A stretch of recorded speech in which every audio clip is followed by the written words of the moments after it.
जो लगातार अब एग्जाम की प्रक्रिया में घुस चुके हैं और प्रक्रिया से गुजर रहे हैं। एग्जाम में तरह तरह की डिफिकल्टीज आ रही हैं, कहीं कहीं पेपर का लेवल किसी किसी को टफ लग रहा है। और इस बीच में अब आप लोग के सवालों की वजह से लगातार आपके सवाल आ रहे थे और यहाँ पर जॉब सिक्योरिटी मतलब प्रोटेक्शन ऑफ जॉब को लेकर के सुप्रीम कोर्ट की तरफ मूव करने वाली याचिका के बारे में आप लोग जानना चाहते थे।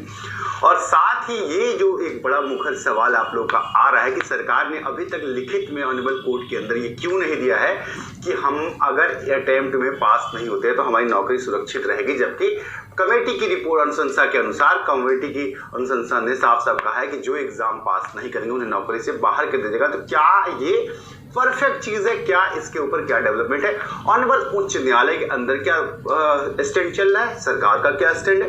एग्जाम्स के बीच में ऑनरेबल सुप्रीम कोर्ट के अंदर लगा तुरंत मतलब जो मूव करने की बात की जा रही है उसमें क्या हुआ है? क्या सच में सर्वोच्च न्यायालय में मतलब सुप्रीम कोर्ट ऑफ इंडिया में समता परीक्षा को रोकने के लिए या फिर आप सभी नियोजित शिक्षक क्या आपकी याचिका मूव की गई? ये तमाम बड़े सवाल आपके लगातार आ रहे थे और सबसे बड़ा यक्ष प्रश्न ये है कि आप लोग अब आपका क्या होगा एग्जाम के पेपर के बाद?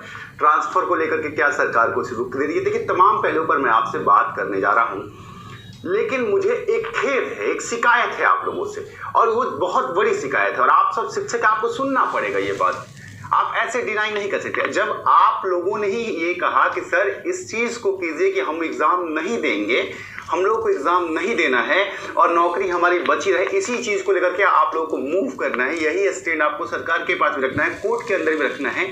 फिर जब आप ही लोग खुद एग्जाम में कंडक्ट करने चले गए हैं, मैं आपकी मजबूरी समझता हूं, लेकिन जब आप लोगों के बड़े 70% शिक्षक अगर एग्जाम के अंदर चले जाएंगे तो 50-50 का रेशियो भी गवर्नमेंट का टूट जाएगा और सुप्रीम कोर्ट की गाइडलाइन भी टूट जाएगी। ऐसे में जब आप संगठित नहीं हो पाए तो ये किसकी गलती है? चलिए, हम तो आपकी आवाज उठाने के लिए प्रतिबद्ध हैं, तो हम अपने रास्ते से जो करना है कर रहे हैं, इसीलिए सर्वोच्च न्यायालय में हम लोग जा रहे हैं।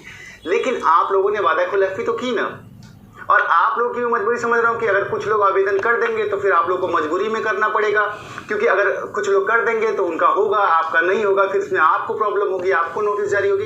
तो ये जो एकता की कमी आप लोगों ने दिखाई है ना, इसका फायदा सरकार ने बखूबी उठाया है और यही रीजन है कि जो आपके जॉब सिक्योरिटी की बात ऑनरेबल हाई कोर्ट ने साफ तौर पे कहा था कि आप लिखित में दीजिए, उस पर दबाव आप लोगों ने पकड़ ढीली कर दी। आप लोग सरकार के पास जाते रहे, सरकार से उम्मीद करते रहे और यहाँ कोर्ट में सरकार खेल करती रही और डिले टैक्टिस लगा दिया है। लेकिन अब इसको रोकने के लिए सर्वोच्च न्यायालय के पास हम आपके right to job protection act, जो आपका जॉब प्रोटेक्शन एक्ट है, आपकी नौकरी की सुरक्षा, ये राइट टू लाइफ के अंडर में आता है, उसको लेकर के हम मूव करें। देखिए, एक चीज जरूर कहूंगा, चैनल पे नए हैं या पुराने साथी हैं, फैक्ट्स के साथ आपसे जुड़े रहेंगे, तो चैनल पे नए हैं तो सब्सक्राइब कर सकते हैं, आपको सटीक और सही जानकारी मिलेगी।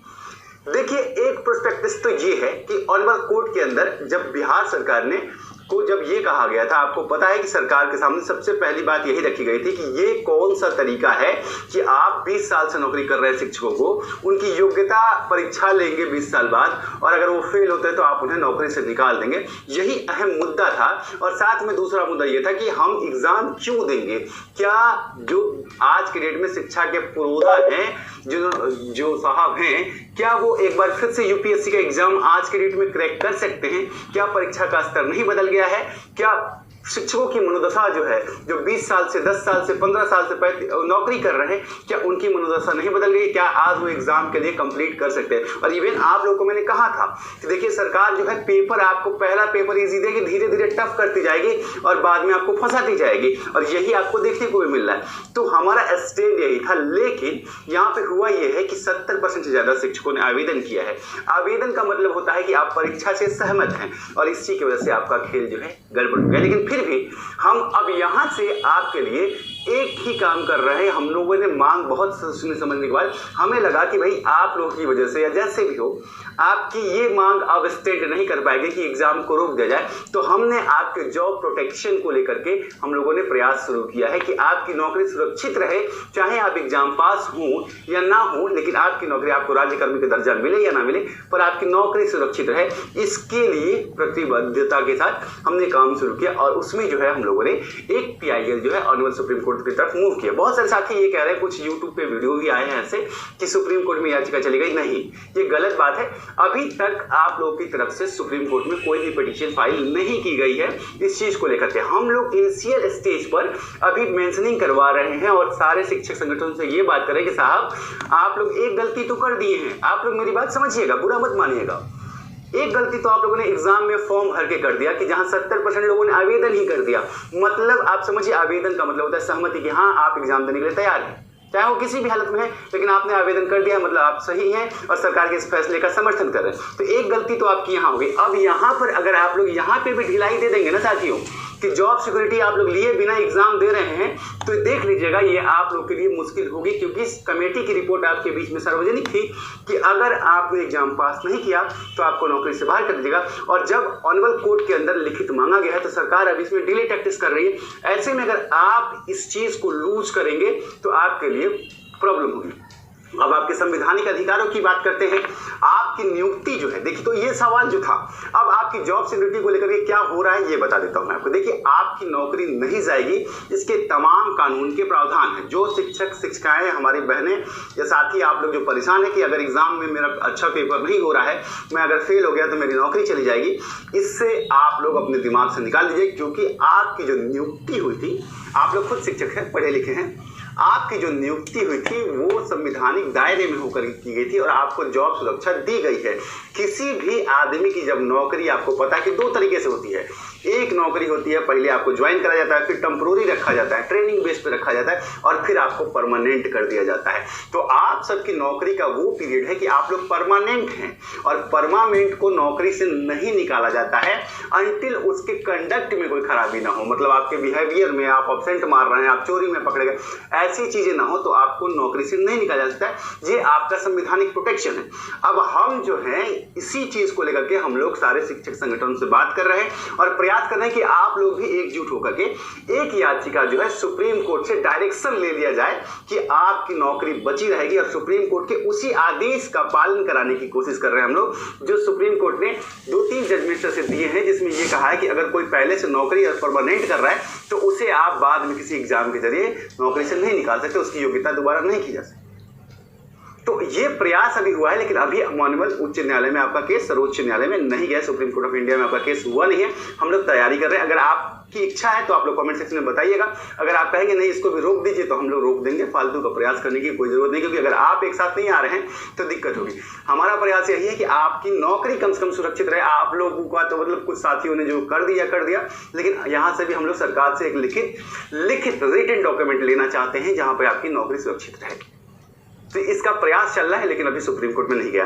हाई कोर्ट का क्या स्टैंड है? देखिए हाई कोर्ट में एक लंबा डेट मिल गया था आप लोगों को, और मतलब ये है कि वहां पे अर्जेंट मेंशनिंग का तरीका इस्तेमाल नहीं किया गया। कहीं ना कहीं वहां भी एक चूक हुई है कि वहां मेंशनिंग कराना चाहिए एग्जाम को रोक को लेकर के। लेकिन देखिए जब आप लोग को ही कोर्ट की लड़ाई लड़नी है, हम तो आपको गाइड कर सकते हैं।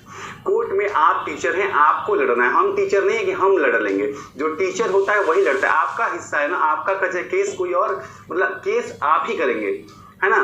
तो ये चीज की वजह से आपका डिले हुआ। लेकिन सरकार से जो बात हमारे बैकडोर चैनल पे जो भी शिक्षकों से हो रही है और जो शिक्षक अधिकारियों से हो रही है, तो एक चीज क्लियर किया जा रहा है कि वो लोग नोटिफाई कर रहे हैं कि नौकरी की सुरक्षा जो है वो आपकी जो है गारंटी जो है आपकी, उसको लेकर के ये लोग लिखित में आवेदन देंगे, आश्वासन देंगे आपको।